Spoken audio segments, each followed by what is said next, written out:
안녕하세요. 뜬별쌤입니다. 일반계획이사 필답형의 가장 첫 시간입니다. 필답의 첫 단어는 바로 나사입니다. 나사는 매 회차 출제되고 있어서 출제 빈도가 가장 높은 파트입니다.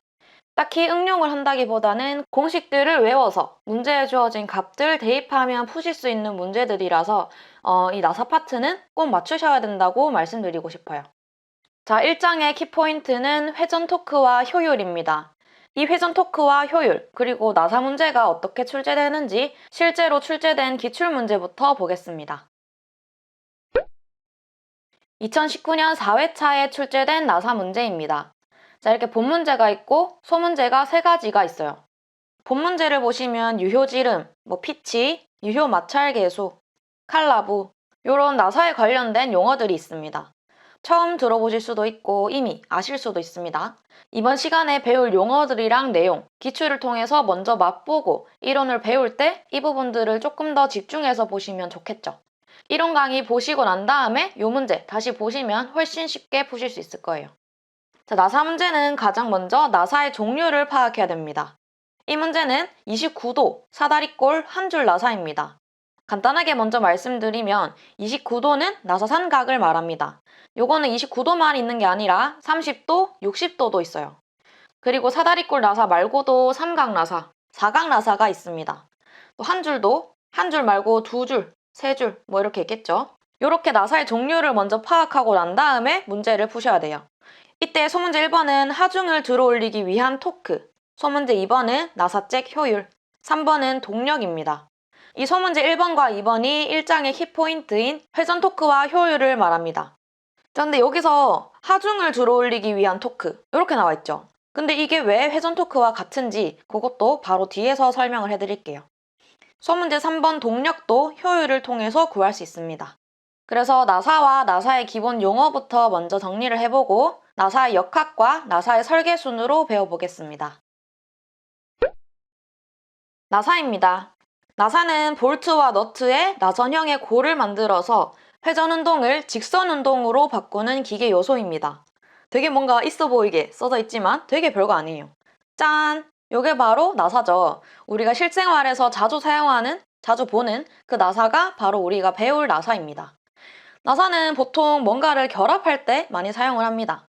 드라이버를 이용을 해서 나사를 돌리게 되면은 나사가 삽입이 되면서 결합이 되고 반대로 나사를 풀면은 나사가 나오게 되죠.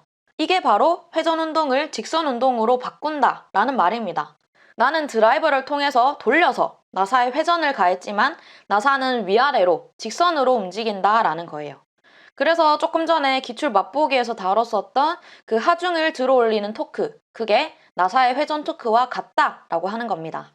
이러한 나사의 특성을 이용한 공구가 바로 나사잭인데 조금 있다가 나중에 나사의 역학 파트에서 다뤄보겠습니다. 나사는 볼트와 너트로 나뉩니다. 볼트는 수나사라고도 하죠. 이렇게 원통의 둘레 바깥에 나사산의 모양을 띠고 있습니다. 너트는 이 볼트와 결합되는 나사고 앞나사라고도 부릅니다. 얘는 반대로 내부에 나사산이 이렇게 형성되어 있어요. 보통 나사라고 하면은 이 볼트를 말합니다. 그래서 이 수나사의 형상을 보면서 나사의 기본 용어 정리하겠습니다. 나사의 기본 용어입니다. 먼저 피치에 대해서 알아보겠습니다. 이웃한 나사산과 나사산 또는 나사골과 나사골 사이의 거리입니다. 그러면 나사산이 뭔지, 나사골이 뭔지 알아야겠죠? 자, 여기 볼트에서 산처럼 볼록 튀어나온 부분을 나사산, 짧게 말해서 산이라고 부릅니다. 반대로 이렇게 들어간 부분, 골짜기처럼 들어간 부분은 골이라고 해요.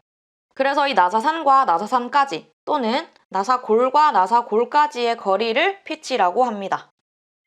다음은 유효지름입니다. 골지름과 산지름의 평균 지름이다 라고 되어 있어요. 여기서 골지름은 골에서 골까지의 지름, D1을 말하고 산지름은 산에서 산, 가장 바깥지름을 D2, 바깥지름이라고 합니다. 이 골지름과 바깥지름의 평균 지름을 바로 유효지름이라고 해요. 평균이니까 두 개의 값을 더해서 나누면 되겠죠. 유효지름 D는 2분의 D1 플러스 D2입니다. 나사의 키포인트인 회전 토크를 구할 때 이 유효지름을 사용합니다.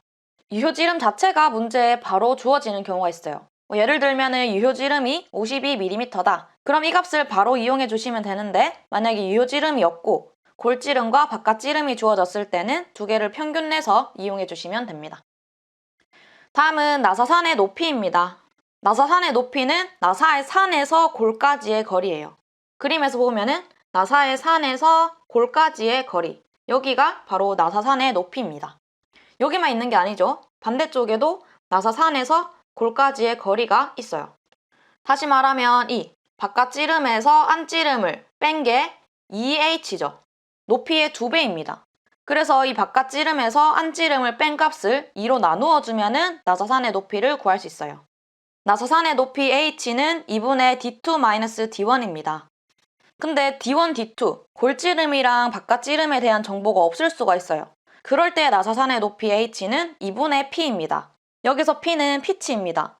이거는 보통 나사의 규격이 나사산의 높이가 피치의 반값이다. 이렇기 때문에 그 규격을 따라서 설계를 해주시면 됩니다. 지름값이 주어졌을 때는 이렇게 정석대로 푸시면 돼요.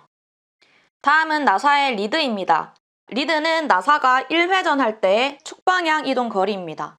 식으로 나타내면 리드는 NP, 나사의 줄수와 피치의 곱입니다.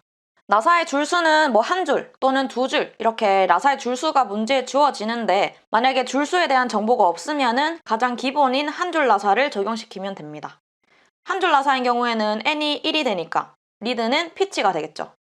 그래서 이 리드, 축방향 이동 거리를 시각화해 보겠습니다. 이렇게 원통의 나선형의 고를 만든 게 나사입니다. 간략하게 나사선을 이렇게 한 가닥만 그려봤어요. 그러면 중앙에 원기둥의 형상으로 몸통이 있고 그 둘레에 나사선이 있습니다. 이때 원통의 지름을 DE, 유효지름이라고 두고 나사선이 한 바퀴 돌아갈 때 축방향 이동 거리, 이 소직거리가 L, 리드가 되는 겁니다. 지금 이 원통을 감싸고 있는 이 나선의 끝을 잡고 쭉 펼쳤다고 생각을 해볼게요. 그래서 평면에 쭉 이렇게 대입을 해서 풀어주시면은 빗변의 모양을 얻을 수 있겠죠. 이때 축방향 이동거리, 수직거리는 리드가 되고 밑변은 한 바퀴를 회전한 만큼의 거리, 원둘레, 즉 원주를 말합니다. 원주는 파이 곱하기 지름이죠. 그래서 밑변은 파이 d가 됩니다. 이때 이 빗변과 밑변, 이 사이의 각도를 리드각이라고 해요. 리드각은 나선곡선의 경사각을 말하고 또는 나선각이라고도 부릅니다. 이 나선곡선을 쭉 펼쳤을 때 이렇게 직각삼각형을 얻을 수가 있었죠. 그러면 삼각 함수에 의해서 탄젠트 람다는 밑변분의 높이가 됩니다. 다시 말해서 탄젠트 람다는 파이 d분의 L, 리드가 되는 거예요. 요거를 무작정 외워야겠다 이렇게 생각하지 마시고 이 나선곡선을 쭉 펼친 이 삼각형을 떠올리시면서 리드에 대해서도 한 번 더 정리해보고 리드각까지 챙겨가시면 되겠습니다. 지금까지 나사의 기본, 나사의 용어들에 대해서 배워봤습니다. 다음은 나사의 역학에 대해서 배워보겠습니다. 나사의 역학입니다. 역학의 첫 번째는 마찰각과 마찰계수에 대해서 정리해볼게요. 먼저 마찰각은 수평면 위의 물체가 미끄러지기 시작하는 각도입니다.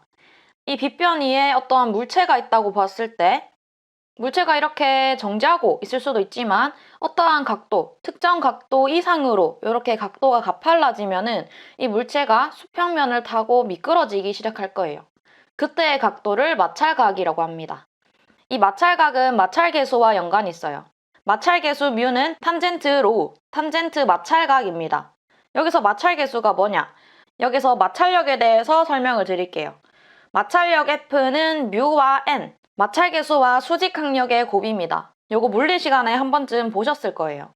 여기서 수직항력 N은 물체가 접촉하고 있는 이 면이 물체에 대해서 수직한 윗방향으로 작용하는 힘입니다. 이 수직항력과 마찰계수를 곱하면 마찰력 F를 구할 수 있어요. 마찰계수와 수직한 힘을 곱하면 마찰력이 된다. 요것도 필답에서 자주 등장하는 개념이라서 이렇게 정리하고 넘어가겠습니다. 다음은 사각나사를 잴 때입니다. 자, 나사를 잰다, 나사를 돌린다 라는 건 축방향 힘, Q를 받고 있는 물체가 나사를 돌리는 힘, P에 의해서 움직일 때를 말합니다. 이게 무슨 말이냐? 일단 힘이 두 종류가 나와 있어요. 축방향 힘, 그리고 나사를 돌리는 힘입니다. 이거를 그림으로 나타내면 이 나사의 나사산을 하나를 그려봤어요. 이 나사산 위에 이렇게 물체가 하나가 올려져 있다고 봤을 때 이 물체에는 축방향 힘, Q와 나사를 돌리는 힘, P, 두 가지의 힘이 작용을 하고 있어요. 이거를 또 평면화하면 이렇게 직각삼각형이 그려질 테고 축방향으로는 축방향 하중이, 거기에 수직한 방향으로는 나사의 회전력, 죄는 힘이 작용을 할 겁니다. 그러면 이 나사의 회전력 P에 의해서 이 물체는 빗변을 타고 올라가게 될 거예요. 그래서 물체를 들어 올린다 라는 개념은 나사를 잰다 라는 개념과 비슷합니다. 이때 이 나사를 죄는 힘 P는 Q 곱하기 파이 D 마이너스 뮤 P분의 P 플러스 뮤 파이 D입니다. Q는 축방향 하중이고 P는 피치, 뮤는 마찰계수, D는 유효 지름이에요. 되게 복잡한 식이 나왔죠? 이거를 유도하거나 증명하는 문제는 시험에서 출제되지 않습니다. 나사를 재는 힘, P를 유도하는 거, 증명하는 방법은 그 과정이 조금 길기 때문에 강의에서는 생략을 하도록 하고 교재의 뒤편에 실어놨기 때문에 공식 소개하고 넘어갈게요. 이때 나사를 재는 힘 P는 회전력 또는 접선력이라고도 합니다. 나사의 원통 모양을 이렇게 위에서 봤을 때 나사를 죄는 힘은 이 끝에서 작용하게 돼요. 이 나사를 재는 힘에 의해서 나사가 회전하기 때문에 회전력이라고도 하고 이 원의 접선 방향과 같은 방향이죠. 그래서 접선력이라고도 합니다. 이 나사를 재는 힘은 이렇게 말고 또 탄젠트에 관한 식으로도 풀 수가 있어요.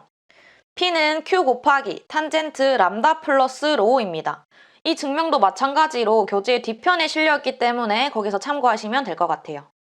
자, 다음은 일장의 키포인트인 회전 토크입니다. 정말 중요한 식이에요. 회전 토크 T는 P 곱하기 2분의 D입니다. P는 나사의 죄는 힘이죠. 힘과 거리를 곱하면 바로 회전 토크이기 때문에 중심에서부터 힘이 작용하는 지점까지의 거리는 반지름 2분의 D가 됩니다. 그래서 이 하중 P와 2분의 D의 곱이 회전 토크가 되는 거예요. 여기 위에서 나사를 죄는 힘 P에 대해서 정리를 했죠. 요거를 바로 요 식에 대입을 하면은 뒤의 식까지 구할 수 있어요. 결국에 회전 토크 T는 Q 곱하기 파이 D 마이너스 뮤 P분의 P 플러스 뮤 파이 D 곱하기 2분의 D가 됩니다. 요 식은 정말 중요해요. 나사를 잴 때의 경우가 있다면 풀 때도 있겠죠. 나사를 재는 건 물체를 들어 올리는 개념과 비슷하다고 했어요. 그러면 반대로 나사를 풀 때는 물체가 내려간다는 개념과 똑같겠죠. 그래서 물체가 내려갈 수 있도록 푸는 힘은 죄는 힘과 반대 방향으로 작용하게 됩니다. 나사를 푸는 힘은 P'으로 둘게요. P'은 Q 곱하기 파이 D 플러스 뮤 P분의 마이너스 P 플러스 뮤 파이 D입니다. 아까 나사를 죄는 힘이랑 좀 비슷하긴 한데 뭐가 다른지 눈에 보이시나요? 바로 이 피치입니다. 나사를 푸는 힘은 나사의 죄는 힘에서 피치 자리에 마이너스 피치를 대입하면 돼요. 회전 토크도 나사를 푸는 힘을 이용을 해서 구해주면 Q 곱하기 파이 D 플러스 뮤 P 분의 마이너스 P 플러스 뮤 파이 D 곱하기 2분의 D가 됩니다. 별거 없어요. 피치 자리에 마이너스 피치를 대입한다. 나머지는 동일합니다. 다음은 나사의 자립에 대해서 배워보겠습니다. 나사의 푸는 힘, P'이죠. 이 힘을 가하지 않으면 나사가 결합된 채로 스스로 풀리지 않는 상태를 자립 상태라고 합니다. 나사의 역학 첫 번째에서 마찰각에 대해서 배워봤어요. 마찰각 로우는 물체가 미끄러지기 시작하는 각도입니다. 이 각도 이상으로 기울어지면 물체가 미끄러진다고 했어요. 이 미끄러진다, 미끄러져서 내려간다 라는 말은 나사가 풀린다 라는 말과 같겠죠. 나사의 자립 조건은 마찰각이 리드각보다 크거나 같다입니다. 요거는 나사의 푸는 힘을 통해서 구할 수 있어요. 나사를 푸는 힘 P'을 탄젠트에 관해서 나타내면 Q 곱하기 탄젠트 로우 마이너스 람다입니다. 요거는 나사의 죄는 힘에서 람다를 리드각을 마이너스 리드각으로 치환시켜 준 거예요. 피치도 마이너스 피치로 바뀌고 람다 리드각도 마이너스 리드각으로 바꿔주면은 푸는 힘이 됩니다. 이 값이 0보다 크려면 마찰각이 리드각보다 크거나 같아야 됩니다. 사실 이렇게 식으로 풀어서 이해하셔도 되는데 그냥 쉽게 생각해 봤을 때 마찰각이 미끄러지기 시작하는 각도니까 이 마찰각보다 작아지면은 물체가 미끄러지지 않겠죠. 그래서 이 리드각이 마찰각보다 작거나 같아야 된다. 만약에 이 리드각이 마찰각보다 크면 어떻게 될까요? 나사에 아무런 힘도 안 줬는데 이렇게 쓱 저절로 나사가 풀리게 됩니다. 자, 다음은 나사의 증명입니다. 요거는 강의에서는 깊게 다루진 않을 거고 어떻게 증명되는지만 간단하게 짚고 넘어갈게요. 아까 이 물체에 작용하는 하중이 Q와 P 두 종류가 있다고 했습니다. 이 Q와 P를 이렇게 리드각을 통해서 분해시켜 줍니다. 이렇게 하면 끝이냐? 아니죠. 이 물체에는 마찰력이 작용한다고 했어요. 마찰력 F는 반대 방향으로 작용을 할 거고 이 마찰력은 마찰계수와 이 접촉면에 수직으로 작용하는 수직항력 N의 곱으로 구할 수 있습니다. 그래서 이 빗변을 타고 올라가는 방향을 플러스로 뒀을 때 이 빗변에 평행한 요힘들의 평형식을 세우고 빗변의 수직한 힘은 수직항력과 분해한 힘 두 가지가 있죠. 요거와 같다 이렇게 두고 푸시면 돼요. 그러면 나사를 재는 힘, P를 탄젠트에 대한 식으로 구할 수 있고 그리고 조금 복잡했었던 요식도 대입을 통해서 정리할 수가 있습니다. 지금까지는 사각나사에 대해서 배워봤고 이제는 삼각나사, 사다리꼴 나사에 대해서 배워보겠습니다. 요 이름은 나사산의 모양, 요 모양에 따라서 붙여졌어요. 그러면 사각나사는 이렇게 사각나사의 모양을 띠고 있겠죠. 사각나사인 경우에는 이 나사산끼리 평행하기 때문에 요 사이에 각이 없어요. 근데 삼각나사, 사다리꼴 나사 같은 경우에는 이렇게 나사산끼리 각이 집니다. 이 각을 나사산각이라고 하고 삼각나사는 60도, 미터계 사다리꼴 나사는 30도, 인치계 사다리꼴 나사는 29도입니다. 요게 그냥 바로 나사삼각이 60도인 삼각나사 어쩌고저쩌고 이렇게 바로 주어지면 좋겠지만 이 나사의 종류만 혹은 요 뒤에 M 이런 게 호칭 기호거든요. 이 호칭 기호만 주어지는 경우가 있어요. 그래서 나사의 종류에 따라서 나사삼각 요거는 외워주시는 게 좋습니다. 그래서 이 나사들이 사각나사랑 어떤 점이 다른지 알아보겠습니다. 먼저 사각나사인 경우에는 축방향 하중 Q를 그려봤을 때 나사삼각 직각입니다. 그러니까 이 접촉면에 수직한 방향으로 하중이 작용을 해요. 근데 삼각나사인 경우에는 좀 다르죠. 이 축방향 하중 Q가 수직으로 작용하지 않아요. 접촉면에 수직으로 작용하는 하중은 이쪽 방향으로 작용을 할 겁니다. 요 힘을 Q'으로 두겠습니다. 이 사이의 각도가 나사삼각, 알파죠. 이 나사산을 반으로 나누면 이쪽의 요각이 이 두 가지 힘 사이의 각, 이 각도와 같습니다. 이 삼각형을 좀 밑에다 다시 그려보면 축방향 하중 Q와 접촉면의 수직한 힘 Q' 사이의 각이 2분의 알파가 됩니다.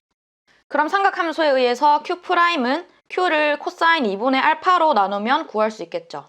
자, 이렇게 식 하나가 나왔고 그 다음에 마찰력에 대해서 정리하겠습니다. 조금 전에 마찰력에 대해서 말했는데 기억나시나요? 마찰력 F는 뮤와 수직항력의 곱입니다. 여기서의 수직항력, 접촉면의 수직한 힘은 Q'입니다. 그러면은 이렇게 나타낼 수가 있어요. 이 뮤 Q'의 요식, 이 방금 정리한 식을 대입을 해주면 뮤 곱하기 2분의 코사인 알파분의 Q가 됩니다. 이 식에 대해서 Q를 빼고 이거를 묶어서 뮤'으로 지칭을 한다면 뮤'과 Q의 곱으로 구할 수 있겠죠. 결국에는 Q가 약분이 되기 때문에 뮤'은 뮤를 코사인 2분의 알파로 나눈 값과 같습니다. 여기서 뮤'을 상단 마찰계수, 유효 마찰계수라고 합니다. 다시 정리해서 뮤'은 코사인 2분의 알파분의 뮤입니다. 그리고 마찰각이 아니라 상단 마찰각에 대해서도 나타낼 수 있어요. 아까 마찰계수 뮤는 탄젠트 마찰각이었죠. 상단 마찰계수 뮤'은 탄젠트 로우 프라임, 탄젠트 상단 마찰각입니다. 사각나사와 삼각나사, 사다리꼴 나사의 차이점은 그냥 마찰계수를 사용하냐, 상단 마찰계수를 사용하냐의 차이입니다. 그래서 이게 어떻게 사용되냐? 바로 나사를 재는 힘에 반영이 됩니다. 삼각나사, 사다리꼴 나사에서 나사를 재는 힘 P는 Q 곱하기 파이 D 마이너스 뮤 프라임 P분의 P 플러스 뮤 프라임 파이 D입니다. 사각나사인 경우에는 그냥 뮤, 마찰계수를 넣지만 삼각나사, 사다리꼴 나사는 뮤 프라임, 상단 마찰계수를 대입을 해주셔야 됩니다. 회전 토크 공식도 마찬가지예요. 회전 토크 공식 T는 Q 곱하기 파이 D 마이너스 뮤 프라임 P 분의 P 플러스 뮤 프라임 파이 D 곱하기 2분의 D입니다. 마찬가지로 뮤 대신에 뮤 프라임을 대입을 해줍니다. 자, 여기서 나사의 호칭에 대해서 한번 짚고 넘어갈게요. 나사의 호칭은 나사의 종류와 수나사의 외경 그리고 피치로 구성되어 있습니다. 예를 들어서 M16 곱하기 1은 피치가 1mm고 외경, 바깥 이름이 16mm인 미터 나사입니다. 미터 나사는 삼각 나사와 같은 말이에요. 이때 이 피치는 생략될 수도 있습니다. 나사 문제는 나사 종류를 먼저 파악을 해야 되는데 나사의 종류에 대한 언급 없이 M16 나사를 이용을 해서 어쩌고저쩌고 뭐 이런 식으로 문제가 출제가 된다. 그러면은 이 호칭 기호를 보고 아 미터 나사구나, 삼각 나사구나, 그러면 나사 삼각이 60도겠구나 이거를 이용을 해서 상단 마찰 계수를 이용을 해야겠다. 요게 생각이 나셔야 돼요. 그리고 뒤에 16은 나사의 호칭 지름, 나사의 외경입니다. 다음은 나사 잭입니다. 초반에 잠깐 언급을 했었는데 나사를 회전시켜서 추력에 의해서 물체를 올리고 내리는 공구입니다. 추력이 축방향 하중이랑 같은 말입니다. 회전 운동을 수직 운동으로 바꾸게 됩니다. 나사잭을 간단하게 그리면 이렇게 그려지는데 이 나사잭 위에 어떤 물체를 올린다고 생각을 해볼게요. 그러면 물체의 무게에 의해서 나사잭에는 Q만큼 추력이 발생을 합니다. 축방향 하중이 발생을 해요. 이때 이 레버, 이 손잡이를 잡고 나사를 돌리면 물체가 올라가게 돼요. 만약에 반대로 돌렸다, 그러면 물체가 내려가게 되겠죠. 나사를 회전시켜서 물체를 올리고 내리는 공구를 나사잭이라고 합니다. 나사잭에는 자리면이라는 개념이 등장을 합니다. 이 자리면은 마찰이 되면서 저항력이 발생하는 부분인데 쉽게 말씀드리면 이 마찰면이 있고 여기에 볼트가 결합되어 있다고 생각을 해볼게요. 그럼 이 볼트의 머리와 바닥, 이 마찰면이 맞닿는 이 부분에 마찰력이 발생을 하겠죠. 그러면은 이 나사를 돌릴 때 마찰이 발생하기 때문에 힘이 조금 더 들어가게 됩니다. 그때의 힘과 거리를 곱하면 자리면의 마찰 저항 토크를 구할 수 있습니다. 자리면의 마찰 저항 토크 T1은 μ1, Q, Rm으로 구할 수 있습니다. 마찰 저항 토크이기 때문에 이 나사에 작용하는 수직한 힘, Q와 마찰 계수의 곱으로 마찰력을 구할 수 있어요. 여기에 거리를 곱하면 토크 값이 됩니다. 이 나사의 중심에서부터 하중이 발생하는 지점까지의 거리, 자리면의 평균 반지름이 됩니다. 평균 지름이 주어지면 2로 나누어서 구할 수 있겠죠. 이렇게 문제에 자리면에 관한 치수가 주어져 있다. 그러면은 이 문제는 자리면의 마찰 저항 토크, T1도 고려를 해야 되구나. 이렇게 생각하시면 돼요. 자리면의 마찰 저항 토크와 나사부의 회전 토크를 더하면 이 나사를 돌릴 때 드는 전체 회전 토크를 구할 수 있겠죠. 전 회전 토크 T는 T1 플러스 T2입니다.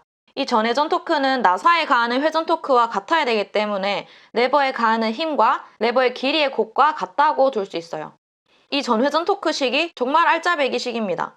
만약에 자리면에 정보가 없다. 그러면은 앞에 T1은 지우고 T2에 대해서만 정리를 하면 되고 자리면을 고려를 해야 되는 경우에는 T1과 T2를 합쳐서 전회전 토크를 구해주시면 됩니다. 이때 자리면은 자리부, 칼라부라는 표현으로도 쓰입니다. 다음은 나사의 효율과 소요 동력입니다. 효율이랑 동력이라는 키워드는 필답 전체 파트에서 정말 많이 다루는 부분이에요. 나사의 효율은 나사를 1회전시키기 위해 소요되는 일과 나사의 유효한 일의 비입니다. 이게 무슨 말일까요? 자, 공급받은 일은 전달이 되면서 손실이 발생하게 됩니다. 그래서 100%의 일을 전부 다 전달할 수가 없어요. 내가 공급한 일이 얼마만큼 유효하게 바뀌냐, 유효한 일로 바뀌냐, 그 비율이 바로 효율입니다. 손실이 된다고 했죠. 이 손실의 원인은 마찰이 있어요.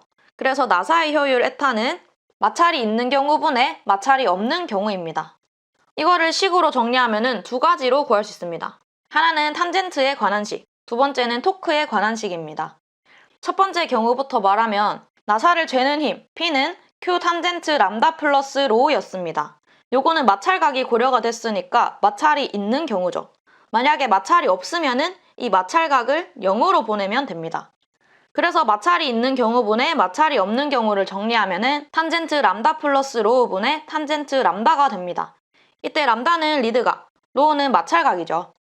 다음은 두 번째 식입니다. 이 나사의 회전역시 한 개 더 있었죠? 여기서 마찰과 관련된 치수는 마찰계수입니다. 그래서 이 마찰계수를 0으로 보내면 마찰이 없는 경우의 회전력이 정리가 돼요. 그래서 이 회전력에 비해 토크 T는 P 곱하기 2분의 D, 요 토크식을 연립해서 정리해주면 2파이 T분의 PQ가 나옵니다. 여기에 100을 곱하면 %로 나타낼 수가 있어요. 그러면 1번식, 2번식 아무거나 쓰면 되나요? 반은 맞아요. 근데 이 1번식, 탄젠트에 관한 식은 자리면을 고려해야 할 때는 성립하지 않습니다. 다시 말해서 자리면의 마찰 저항 토크, T1이 0일 때만 이 탄젠트식이 성립을 하는 거예요. 근데 이 토크에 관련된 식은 모든 경우에 사용 가능하기 때문에 이 뒤에 있는 식이 조금 더 보편적으로 사용됩니다. 다음은 소요 동력입니다. 소요 동력은 힘과 속도의 곱입니다. 여기서의 힘은 축방향 하중, 그 물체의 무게가 되겠죠. 그 물체의 무게와 물체를 들어올리는 속도의 곱으로 구할 수 있습니다. 근데 여기서 지금 효율이 고려됐어요. 소유동력 H는 에타분의 QV가 최종식입니다. 왜냐하면 소유동력은 이 나사잭에 내가 실제로 가한 힘이죠. 근데 축방향 하중과 속도, 이 속도는 실제로 들어올려지는 속도이기 때문에 출력된 값입니다. 그래서 실제로 소유된 동력, 들어간 동력과 출력된 동력 간의 관계를 이 에타, 나사의 효율을 이용을 해서 정리해 줄 수 있습니다. 지금까지 나사의 역학에 대해서 공부해봤습니다. 다음은 나사의 설계입니다. 나사의 설계를 배워보겠습니다. 볼트와 너트 중에서 먼저 볼트입니다. 볼트는 몇 개 좀 아셔야 될 게 있어요. 호칭 지름은 바깥 지름으로 결정한다. 요 말은 우리가 앞에서 배웠던 거, 나사의 호칭 번호 있죠? 예를 들면은 M16 곱하기 1 요거를 배웠었는데 앞에 M은 미터 나사를 말하고 여기 16이 호칭 지름, 바로 바깥 지름을 말합니다. 그리고 뒤에 곱하기 1은 피치고 요거는 생략하는 경우도 많아요. 이 말은 그냥 이거예요. 이 호칭 지름, 16은 바깥 지름을 말한다. 다음은 지름이 3mm 이상인 볼트는 나사의 골지름을 바깥 지름의 0.8배로 설계하면 안전합니다. 일반적으로 지름이 3mm 이상이기 때문에 보통은 둘 중에 하나가 주어졌을 때 이 0.8배라는 경험식을 사용을 해주시면 돼요. 볼트는 축방향으로만 하중을 받는 경우, 그리고 축방향과 비틀림을 함께 받는 경우가 있습니다. 먼저 축방향으로만 하중을 받는 경우를 해석해 볼게요. 자, 여기서 필답에서 정말 많이 쓰이는 개념, 응력에 대해서 정리를 할게요. 응력은 하중이 작용하는 면적으로 나누어서 구할 수 있습니다. 이때 하중의 종류에 따라서 인자응력이 될 수도 있고 전단응력이 될 수도 있어요. 면적은 하중이 작용하는 그때의 면적을 구하면 됩니다. 이 경우도 마찬가지로 인자응력 시그마는 A분의 Q 해서 면적을 축방향 하중에 나누어 주면 구할 수 있어요. 이때 이 면적은 당연히 볼트의 면적이겠죠. 근데 이 면적을 보시면 4분의 파이 D1 제곱이에요. 원의 면적인 건 알겠어요. 볼트를 위에서 봤을 때 원이니까 면적은 원이겠구나 이렇게 생각할 수 있는데 여기서 골지름을 사용한 이유는 골지름이 볼트에서 가장 약한 부분이기 때문입니다. 항상 설계는 이렇게 약한 부분을 기준으로 설계를 해서 모든 부분, 이 나사의 전체 부분이 안전할 수 있도록 설계를 해야 돼요. 그래서 나사의 가장 약한 부분, 볼트의 가장 약한 부분인 골지름을 기준으로 설계를 합니다. 호칭 지름은 바깥 지름이고 이 응력을 계산을 할 때는 골지름을 이용을 한다. 이 개념을 머리에 딱 입력을 해주세요. 이 식을 이제 골지름에 대해서 정리를 해주면 골지름 D1은 루트 파이 시그마분의 4Q입니다. 여기서 골지름을 바깥 지름의 0.8배로 설계하면 안전하다고 했죠. 그래서 이 골지름이 0.8 D2다. 요거를 D2에 대해서 정리를 해주면 D2는 루트 시그마분의 2Q가 됩니다. 여기서 골지름을 구하라 하면은 앞에 식을 사용하시면 되고 호칭 지름을 구하라 하면은 바깥 지름을 묻는 거니까 뒤에 식을 사용해 주시면 돼요. 다음은 축방향과 비틀림을 동시에 받는 경우입니다.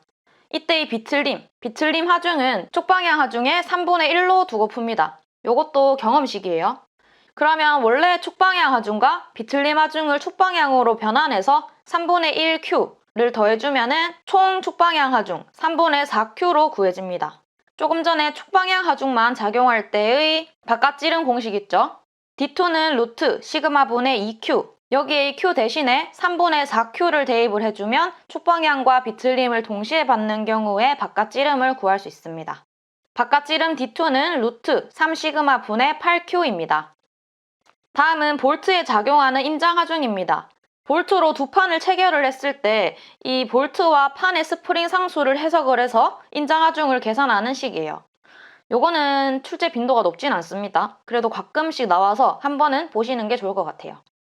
인장 하중 PB는 FI 플러스 P 곱하기 KB 플러스 KM분의 KB입니다. F는 초기 체결력, P는 외부의 인장 하중입니다. 자, 필기 때 배웠었던 내용인데 하중은 스프링 상수와 변형량의 곱으로 나타낼 수가 있습니다. 이 경우에도 마찬가지예요. 이 외부의 하중 있죠? 이 전체 외부 인장 하중은 볼트와 판에 각각 나뉘어서 작용할 거예요. 지금 P만큼 외부 인장 하중을 가해서 델타만큼 벌어진다고 해볼게요. 그러면 이 볼트에 작용하는 하중은 볼트의 스프링 상수와 변형량의 곱, 판에 작용하는 하중은 판의 스프링 상수와 변형량의 곱으로 나타낼 수가 있습니다. 이 두 힘의 합이 외부의 인장 하중과 같아야 되죠. 그래서 식을 이렇게 세울 수가 있고, 그러면 이 식을 변형량 델타에 대해서 정리를 해주면 델타는 KB 플러스 KM 분의 P가 됩니다. 이 델타를 이제 여기 각자에 대입을 해주면 구해줄 수가 있어요. 지금은 볼트에 작용하는 인장하중을 구하는 거기 때문에 이 볼트에 작용하는 인장하중은 P 곱하기 KB 플러스 KM분의 KB가 됩니다. 앞에 이 초기 체결력은 외부 힘이 가하기 전에 이미 초기에 작용하고 있던 체결력이기 때문에 이것도 더해주셔야 볼트에 작용하는 전체 인장하중을 구해줄 수가 있습니다.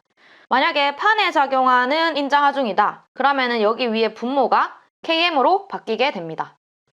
다음은 볼트에 작용하는 응력입니다. 최대 인장응력과 최대 전단응력은 그 필기 때 배웠었던 최대 주응력설, 최대 전단응력설 그대로 이용을 해주시면 돼요. 최대 인장응력 시그마 맥스는 2분의 1 시그마 플러스 2분의 1 루트 시그마 제곱 플러스 4타우 제곱입니다. 최대 전단응력 타우 맥스는 2분의 1 루트 시그마 제곱 플러스 4타우 제곱입니다. 이 두 응력 간의 관계가 보이시나요? 여기 최대 응력의 이 부분이 바로 최대 전단응력과 같습니다. 그래서 이 최대 전단응력을 먼저 구해주고 이 값을 이용을 해서 최대 인장응력 구해주시는 방법이 좀 편합니다. 문제에 시그마와 타우 값이 주어졌으면 바로 사용하시면 되고, 만약에 없으면 시그마는 축방향 하중의 면적을 나누어서, 타우는 비틀림 모멘트, 즉 회전 토크를 극단면 계수로 나누어서 구해줍니다. 마지막으로 너트입니다.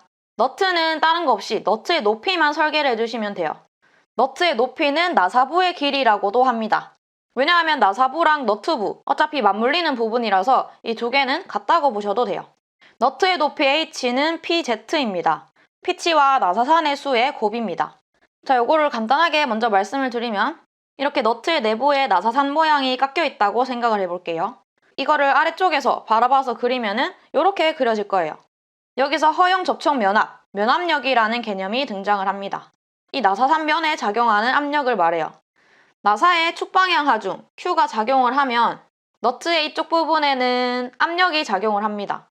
압력은 하중을 면적으로 나누면 된다고 했죠. 그래서 접촉 면압력 Q는 A분의 Q가 되는데, 지금 나사산이 하나만 있는 게 아니고 그림상으로는 두 개가 있지만 만약에 더 많다면 나사산의 수만큼 곱해주셔야 전체 면적이 되죠. 그래서 여기에 나사산의 수 Z를 곱해줍니다.